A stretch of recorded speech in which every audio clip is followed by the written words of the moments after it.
سوق الكفل التراثي المعروف بسوق دانيال اليهودي. هذا من بناء الفرش،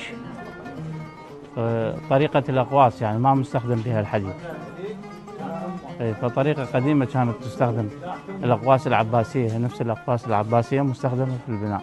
الآجار كان إحنا نطل الأوقاف يعني تتعاقد الطرف الأول المستأجر والطرف الثاني الأوقاف تذهب إلى الأموال المجمدة لحساب صالح دانيال اليهودي، يعني بالعقد يكتب يعني الطرف الأول المستأجر والطرف الثاني صالح دانيال اليهودي. أكو شخصيات كانت يهودية بالكفل، نذكر منها مثلا إبراهيم موشي.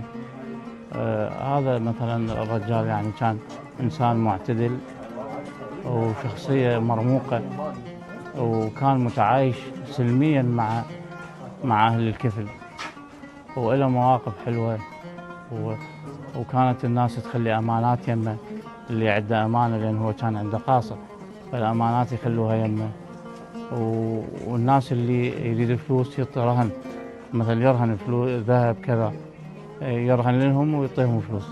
فبعدين مرة حلوهم الناس ما عادت ترجع الرهن مالتها والذهب، تعطي فلوس وترجعهم، فصاح دلال انه يا اللي ما يقدر خيجي ياخذ الذهب مالته. فهذه يعني سامعيها احنا من الكبار، تتناقلها الاجيال على ما وصلت لنا، فهذه احد المواقف يعني. وتبقى صور